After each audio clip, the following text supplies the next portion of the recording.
Bonjour tout le monde. Alors, bienvenue dans cette nouvelle semaine de live. Aujourd'hui, nous allons réaliser une tarte au riz.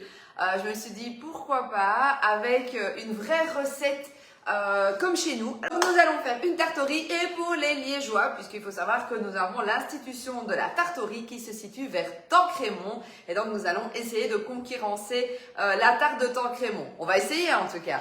Allez, on est parti pour la tarte au riz. Alors, ce que j'avais fait hier, par contre, j'ai dû faire donc H-24. Ah oui, alors petite précision, la recette, une fois n'est pas coutume, c'est une recette de Fanny, donc du blog Spatule et Fouet. Franchement, pour l'instant, j'ai testé plusieurs recettes, je suis vraiment pas déçue, donc je reste sur cette lancée. Je pense qu'elle s'inspirait elle-même d'une autre blogueuse.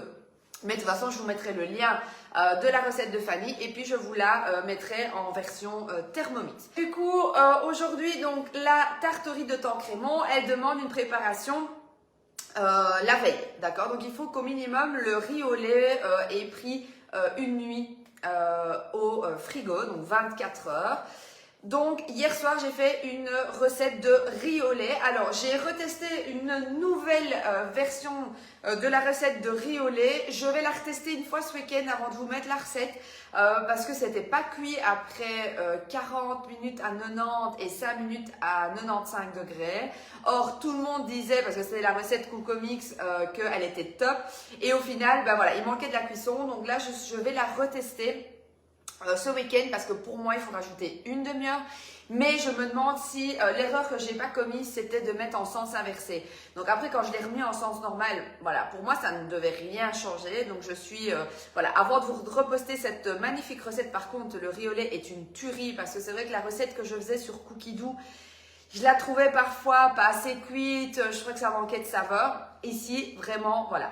Donc, on fait une recette. Donc, j'ai pris les ingrédients de Fanny, mais je l'ai adapté avec la recette que j'ai trouvée sur Coocomix. Mais pour moi, il faut la modifier. Donc là, je suis en train de peaufiner. Donc, ce week-end, je referai du riz au lait. Ma famille sera heureuse parce qu'ils adorent ça. Je refais du riz au lait pardon, ce week-end pour retester et vous refaire toutes les petites annotations. Donc, riz au lait, hier, il a passé une nuit au frigo. Attention, je vais vous montrer.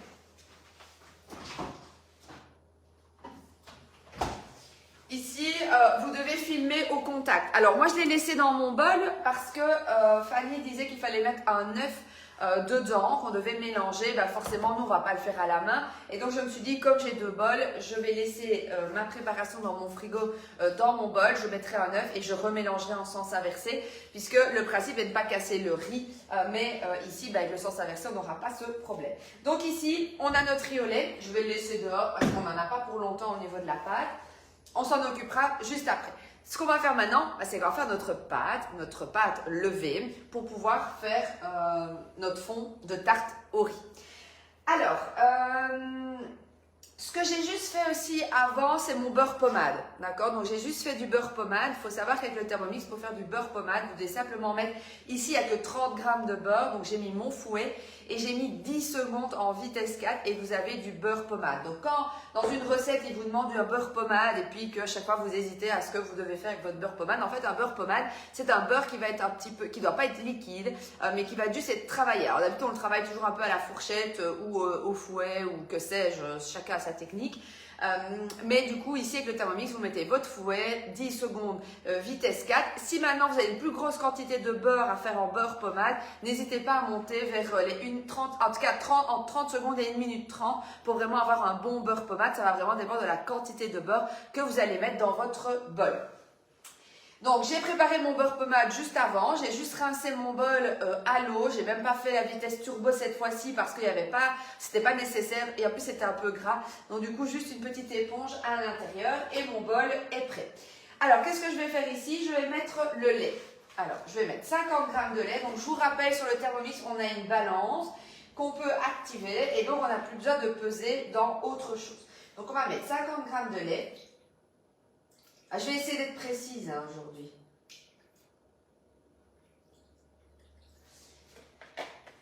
55, ça devrait aller. 55 grammes de lait et on va mettre de la levure. Alors, je l'ai sorti. On va mettre 5 grammes de levure. Dans la recette proposée par Fanny, elle disait de mettre du lait à température ambiante et de juste mélanger un peu à la fourchette la levure. Moi ici je fais toujours mon étape de monter ma levure 3 minutes à 37 degrés, comme ça je suis sûre qu'on n'a pas de soucis. Donc je retarde ma balance, étant donné qu'elle pèse au gramme près, ben, on aura vraiment une balance qui va être très précise. Donc là j'ai 2 grammes. Ça tombe bien, je devais acheter de la levure parce que ce week-end j'ai décidé de faire un dimanche pizza pour la fête des mamans. Donc on va faire des pizzas dans un four à pizza. Donc voilà.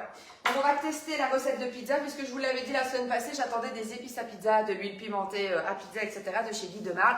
Et donc j'ai envie de tester les produits et donc du coup ce week-end ce sera pizza. Donc j'avais besoin de levure, donc ça tombe bien parce que c'est clair que si vous ouvrez votre paquet juste pour 5 grammes et que après vous n'avez besoin de votre levure fraîche que dans, je sais pas moi, dans un mois, votre levure elle sera plus bonne.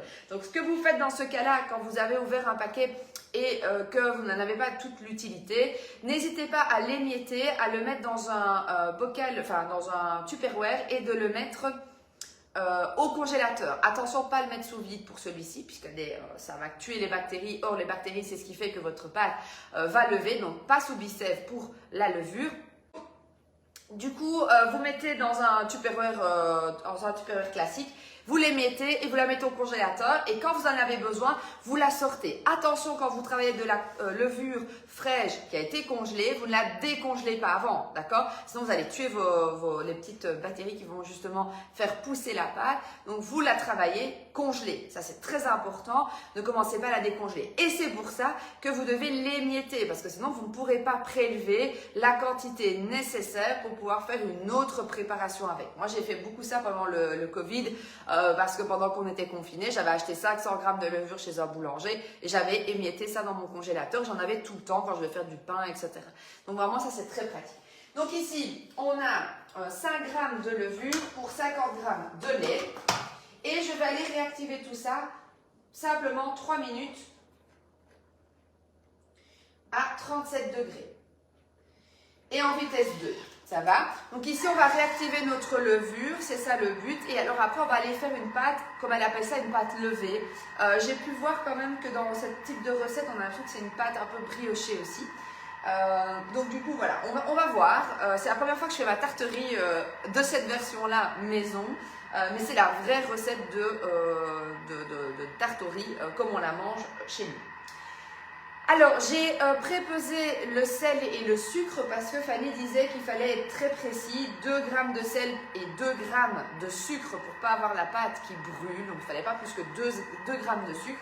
Et donc, vous savez que la balance du Thermomix, elle pèse au gramme près. Et donc, j'ai eu aucun souci d'aller peser ma quantité de 2 grammes et de 2 grammes. Je l'ai fait avant le live parce que vous savez que parfois, je peux être distraite dans le live. Donc, du coup, je l'ai fait avant parce que je ne voulais pas rater ma tarterie. Et donc, du coup, ça, c'est déjà prêt. Donc ici, une fois quand ça va sonner, on va rajouter sa farine, je regarde mes notes, sel, sucre et mon beurre pommade. Et ensuite, on va pétrir 5 minutes, ça va? Quand ça sera terminé, on s'occupera du riz. Alors aujourd'hui, j'ai choisi quoi comme moule pour faire ma tarterie? Je vois qu'il y a une petite pluche. J'ai choisi mon moule rond.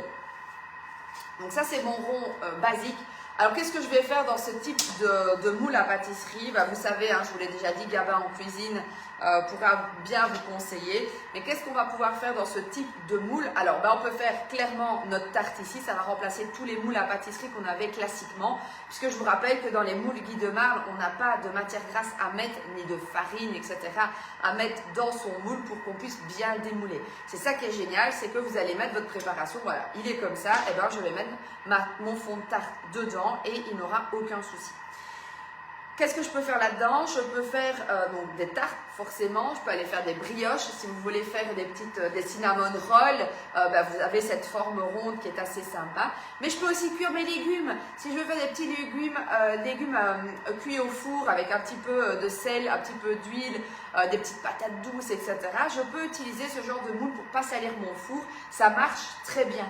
Donc ne vous cantonnez pas à une seule recette avec ce type de moule.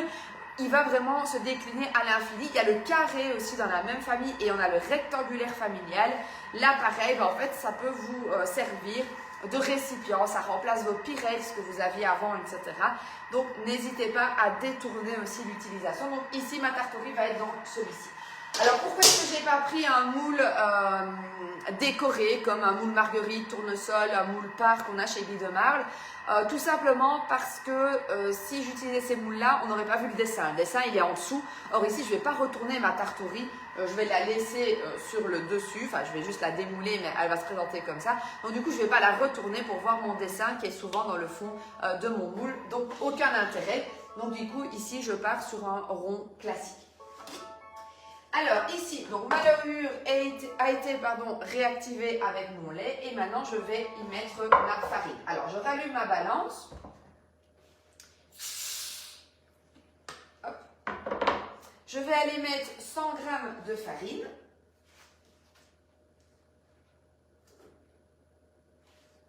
Et bien vous voyez, parfois j'ai de la chance. Tout est tombé d'un coup, pile poil 100 g. 99. Bon, on est bon. 2 g de sel, 2 g de sucre, on est bon. Ensuite, on va mettre le beurre pommade. Hop, je vous rappelle, on racle sur les côtés, mais on ne vient pas taper avec sa spatule, parce que si vous faites ça à force, vous allez dérégler les pieds de votre balance. Pour ceux qui me suivent chaque semaine, je suis désolée de me répéter, mais je sais qu'il y a des nouveaux qui sont sur la page, donc du coup, je le répète un petit peu. Et ensuite, on va pétrir. Hop, pétrir, pardon. Ça va aller, moi. Donc, pétrir, je vous rappelle, vous allez sur votre écran, donc vous switchez d'écran, vous allez sur votre écran de mode et vous allez sur pétrin. Vous allez enclencher 5 minutes. Donc là, vous cliquez sur le premier rond, vous allez mettre 5. Vous cliquez sur le deuxième et vous enclenchez. Ça va? Alors, pourquoi est-ce que je fais ce genre de recette en live avec vous? Pour vous montrer qu'une pâte à tarte, une pâte à pain, une pâte à pizza, etc. Du coup, vous pouvez la faire au Thermomix. Et sincèrement, ici, on a réactivé sa levure 3 minutes. Ici, 5 minutes de pétrissage et vous avez une tarte maison. Alors, souvent, on me dit toujours, oui, mais pourquoi tu fais tout maison et qu'au final, est-ce que tu as vraiment le temps, etc. Et sincèrement, là, vous voyez, là, je vais ranger mon plan de travail, ça va être fini, je vais faire une boule, je vais la mettre de côté, je vais juste finir ma préparation de riz. Et en gros, en 20 minutes, j'ai une tarte au riz maison qui coûte 3 francs 6 sous, parce que c'est clair que de la farine, je vous dis, je l'achète en grande quantité. Ensuite, je prends juste un petit peu de levure, c'est pas ça qui va coûter. Un petit peu de lait, et donc voilà, on a vraiment quelque chose qui va être économique. Et ça, c'est top aussi. Alors, la tarte au riz, peut-être un peu moins pour les collations des enfants, parce que il y a du lait dedans, et donc pour la conservation, si vous le mettez le matin pour le 10 heures, bof bof. Mais c'est clairement une recette de saison, parce que souvent on aime bien manger une tarte au riz, il ne fait pas encore trop chaud. Et donc voilà.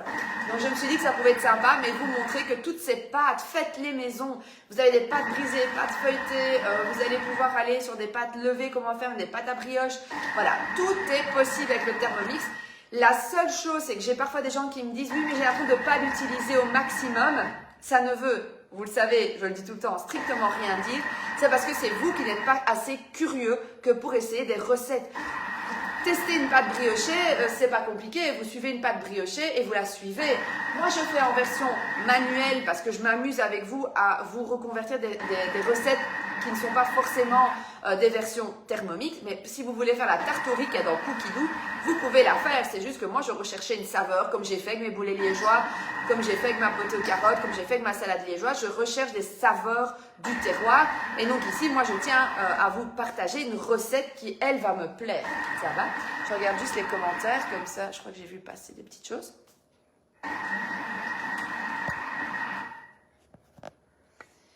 Alors, Anso, non, en fait, la farine sous vide, oui, bien entendu. Donc ici, tu as vu qu'elle a volé quand j'ai enlevé le vide d'air sous le bicep. Il faut savoir qu'elle va se prolonger en conservation. Elle va se conserver plus d'1 an en plus que ce que tu aurais déjà conservé. Donc, sans problème, c'est marqué d'ailleurs dans la grille de conservation que tu peux conserver ta farine sous vide. Rien ne se met dedans puisque l'avantage du bicep par rapport à d'autres marques, c'est que ça n'aspire pas.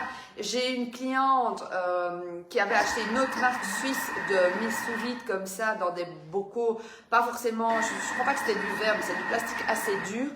Elle me disait quand elle va mettre sa soupe sous vide, la soupe se faisait aspirer. Chez nous, pas du tout. Ici, tu peux remettre ta farine sous vide, elle ne va pas se faire aspirer et elle ne va pas endommager, pas du tout, endommager ton bicep. Donc, sans souci, Anso, tu peux le faire. Parce qu'ici, tu as la valve de protection et donc du coup, tu n'auras jamais rien qui va passer, donc tu ne peux pas endommager les choses. Et donc oui, moi je le mets sous vide parce que en fait, comme j'ai un gros sachet de l'autre côté, parfois c'est un peu galère pour récupérer. Bah, voilà, j'ai détourné un pot que j'avais trouvé, je pense, chez Dilecami. Donc ça, c'est vraiment un pot comme ceci. Je mets ma farine dedans. Mon couvercle ici est un couvercle universel, donc il s'adapte sur tous les pots à ouverture ronde, et donc ça marche très très bien et ça me permet d'avoir une plus grosse quantité et de ne pas tout le temps devoir aller chercher dans mon sachet qui est en craft. Alors ici, on va voir ma pâte. Alors, hop, ici vous avez votre pâte. Hop, alors ce que je vais faire, c'est que je pense que je vais vous rapprocher de mon plan de travail. Alors, un autre petit truc quand vous préparez des pâtes, c'est de retourner votre bol de Thermomix et de tourner simplement votre petite roulette qui est ici au-dessus. Alors votre pâte ici, elle n'était pas très grande, mais elle permettra de descendre. Donc quand vous avez une pâte qui colle un peu au couteau, il ne faut vraiment pas hésiter. Alors là, elle est parfaite, elle ne colle pas trop. Ce que conseillait Fanny, si vous avez une pâte qui colle de trop, c'est de remettre un petit peu de farine, petit à petit. Ça va? Donc ici, j'essaie de récupérer un maximum de pâte. Hop. Je récupère ma pâte. Donc là, pareil, hein, je peux y aller avec ceci. Et vous voyez que j'ai presque plus rien au niveau de la pâte. Il reste un tout petit peu sur les couteaux. C'est parce que j'ai pas envie de chipoter. Mais on pourrait très bien la récupérer. Alors, hop, on va juste fariner un petit peu les mains. Et on va faire bêtement une boule, ça va? Donc on fait une boule et on va la laisser reposer le temps de s'occuper du riz dans un linge, ça va? Donc hop, voilà, on la laisse comme ça. Et moi je vous recule parce qu'on va avoir besoin de travailler sur notre thermomètre. Alors ici, qu'est-ce qu'on va faire maintenant? Alors je prends mes petites notes, hein. Ce qu'on va faire maintenant, c'est qu'on va mettre tout simplement un œuf, je pense. Hop, voilà, c'est ça. Donc, ici, moi, j'avais filmé au contact. Donc, du coup, ben, j'enlève mon petit film. Alors, pourquoi est-ce qu'on filme au contact? Ben, tout simplement... Ah, ben, par contre, Léa, tu me donnes un truc, là, je vais relire après et je vous dirai. Donc, pourquoi est-ce qu'on filme au contact? Pour pas que ça croûte. Parce que c'est pas très sympa que ça croûte et que vous ayez cette croûte dedans. Donc, ici, je vais aller chercher un œuf.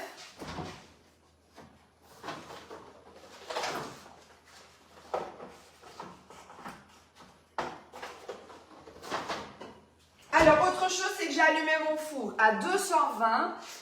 Moi, pour que ce soit 220, il fallait que je mette mode pizza. Donc, moi, je l'ai fait comme ça parce que mon four est bloqué à 200. Allez, je ne sais pas pourquoi. Mais en chaleur tournante, c'est 200. Donc, vous, ce que vous devez faire, c'est 220 à chaleur tournante.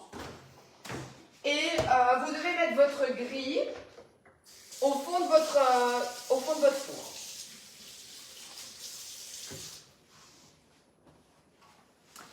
Alors ici, qu'est-ce qu'on va faire? On va aller un petit peu décoller notre riz. Donc on revient sur notre maison et on va aller en mode sens inversé. On va aller 30 secondes, on va voir ce que ça va donner. Et je vais aller, je n'ai pas encore réfléchi, mais je vais aller en vitesse 2. On va voir. Très bien. Alors, je vous rappelle qu'ici, le but, c'est de ne pas casser le riz. Mais comme on met le sens inversé, ça va vraiment préserver votre riz, donc il n'y aura pas de problème. Si je regarde en même temps, vous voyez, ça m'arrive de regarder ce qui se passe aussi pour pouvoir ajuster si besoin. Donc là, je pense que quand même, je vais devoir un petit peu ajuster. Très peu. Donc là, on est bon. Donc ici, simplement, je passe quand même un petit coup de spatule dedans. Et je vais laisser se reposer. Alors, qu'est-ce qu'il faut faire pour le reste maintenant? Il faut étaler la pâte et mettre dans son moule. Donc là, hop, je vais vous reprendre avec moi. Alors, le sens inversé, Béatrice, ça me fait peur parce que ça fait longtemps que tu utilises ton Thermomix. Le sens inversé, c'est simplement, en fait, c'est automatique quand vous faites une version guidée, mais les lames, elles tournent dans un sens. Ça veut dire que tu vas hacher, tu vas moudre et dans le sens inverse, ton Thermomix va juste mélanger. Attention que quand vous faites des recettes guidées, il le branche pour vous. Et donc, c'est ce que j'explique depuis toujours, c'est qu'en fait, vous n'observez pas souvent les recettes que vous faites au quotidien parce que vous auriez vu qu'il y a un sens, il est marqué sens inversé activé et qu'en plus, tu as un petit... Alors, il y a une petite hélice donc, qui est normale. Si l'hélice est normale, tu verras que ça veut dire que c'est dans le sens normal. S'il est vert, comme ça, et dans les deux sens, c'est qu'il y a le sens inversé. Autre chose, il y a un tuto qui explique ça clairement dans la communauté. C'est le tuto sur le mode manuel où j'explique clairement ce sens inversé. Mais sens inversé, c'est le fondement du Thermomix. Quand tu fais un risotto, tu fais le sens inversé. Quand tu fais un jambalaya de poulet, tu fais le sens inversé. Donc, dans quasiment toutes les recettes de salé, tu as le sens inversé. Donc, c'est ce que j'explique souvent. C'est quand on me dit « Ah, je pense que je n'utilise pas mon Thermomix à fond », c'est parce que vous ne regardez pas ce qui se passe sur l'écran. Ça va? Donc, j'espère que c'est plus clair. Mais voilà. Alors, on reprend notre... je vais prendre mon rouleau. Alors ici, je ne vais pas mettre les côtés sur mon rouleau. Je vais voir un petit peu, parce qu'elle ne dit pas comment est-ce qu'on doit l'étaler, sur quelle quantité, sur quelle hauteur, pardon. Mais par contre, ça doit faire la taille de mon moule. Ça va? Donc ici, ce qui est génial dans le Silpat de chez Guy de Marle, c'est que, ok, donc je dois aller sur le 4e. Je dois être un tout petit peu plus petit que ça. Alors, si je veux étaler en rond, je vais mettre une boule. Si jamais j'avais un moule carré ou rectangulaire et que je veux étaler une pâte qui a une autre forme que ronde, j'aurais fait ma boule, je l'aurais ramenée sur les deux côtés pour avoir un carré pour démarrer le fait d'étaler ma pâte. Ça va? Donc, c'est beaucoup plus simple d'étaler. Elle est super souple en tout cas. Franchement, je suis impressionnée. C'est plus facile d'avoir la forme escomptée si on part déjà d'une forme qui y ressemble plus ou moins. Ça va? Alors, on veut que la croûte elle soit quand même épaisse, donc du coup, on va quand même pas trop étaler. Donc, ici, je vais aller... Donc, je vais regarder un petit peu ce que ça donne. Donc ça, c'est génial puisqu'on a des repères en fait. Donc là, moi, je pense qu'on va la mettre sur les 24 cm. Donc là, on peut encore... La 24, elle est là. Donc ici, je vais pouvoir encore étaler. Voilà. Donc, on part d'une boule ronde pour étaler un rond. On part d'une boule carrée pour étaler un carré ou un rectangle. Ça va? Elle est super, la pâte. Franchement, c'est impressionnant. Donc ici, hop, je me fie à mes repères. Je vais juste tester pour voir si ça marche. Donc,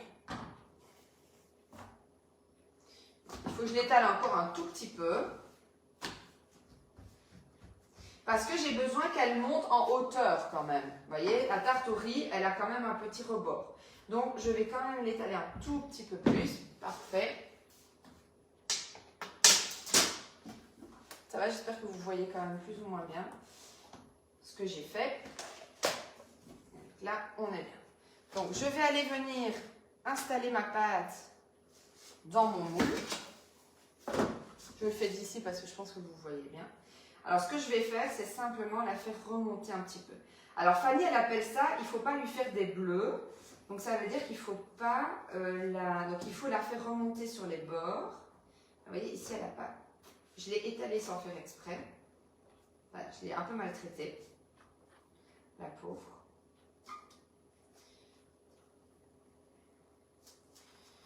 Non. Hop, ça ne va pas. Je vais juste la réétaler ronde. Je vais juste la retravailler juste ronde. Parce que sinon... je ne saurais pas la monter sur mes rebords. Alors, je vous rappelle que moi, je ne suis pas pâtissière. Et ce que j'aime vous partager, c'est des recettes qui sont faciles pour toutes les mamans et qui n'ont pas de compétences prédéfinies dans la cuisine, etc. Le but, c'est vraiment d'aller vous partager des recettes de notre quotidien. et d'aller trouver des astuces faciles pour que quand vous vous retrouvez face à une situation, bah, vous vous dites pas, bah oui, tiens, c'était sur le site, ça avait l'air facile, mais au final, moi, j'ai pas réussi. Donc, on essaye toujours de trouver ensemble des astuces.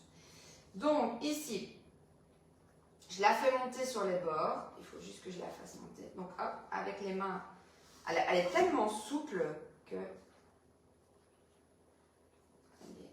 Je regarderai vos commentaires après, hein, si vous en mettez.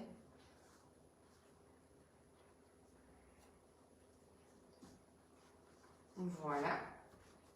Juste que je remonte un tout petit peu ici. Et là, je vais couler mon riz dedans.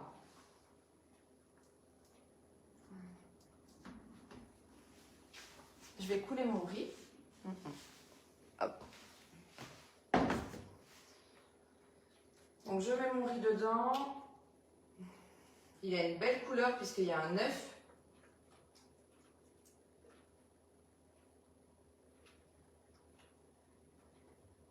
Alors, je vais déjà l'étaler comme ça.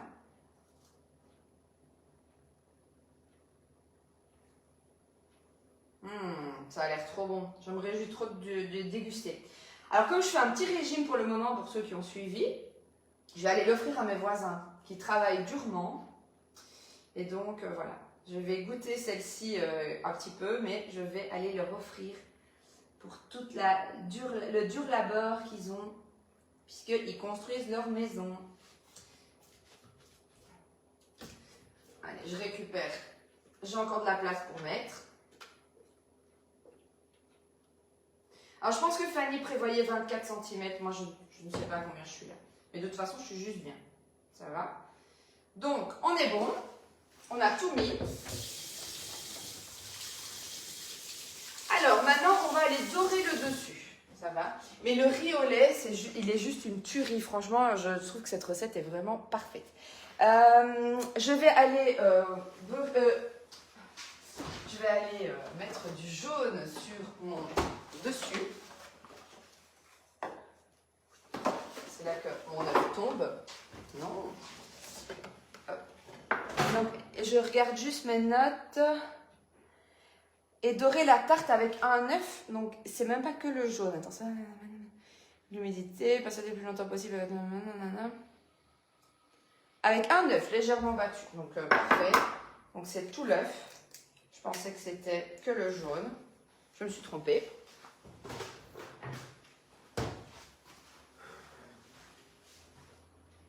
Hop, je regardais, j'entendais du bruit chez moi, mais je pense qu'il y avait des petits lutins.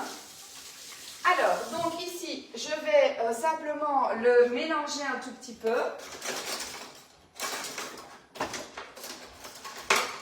Alors, où est mon fouet? Ici, voilà. Alors ici, simplement, je vais fouetter légèrement mon œuf.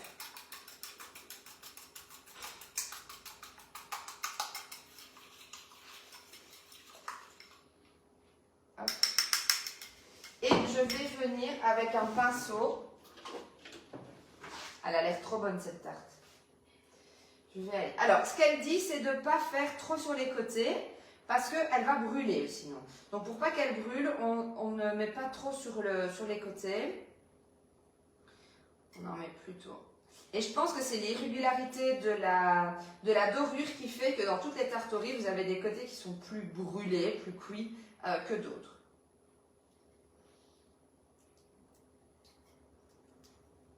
Voilà. J'essaie de ne pas trop agresser le riz, donc je les mets comme ça.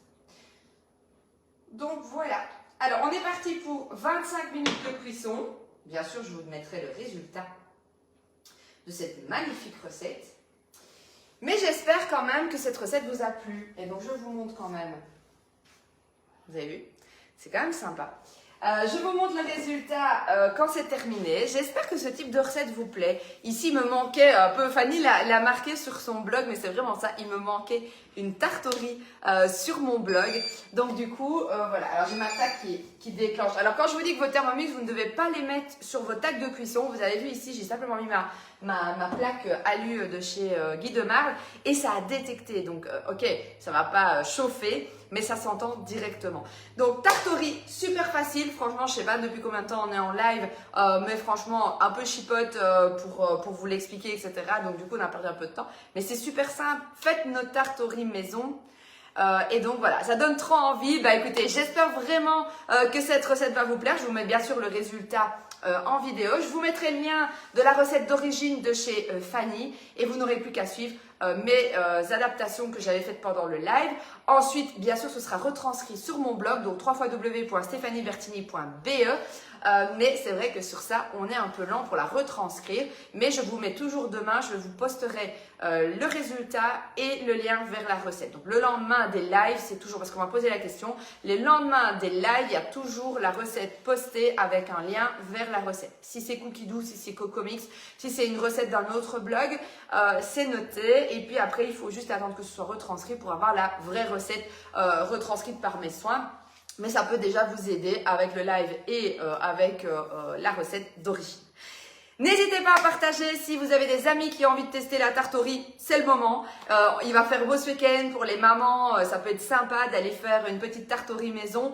On adore ça et c'est vrai que si en plus vous adorez les tartes de Tancrémont, allez-y.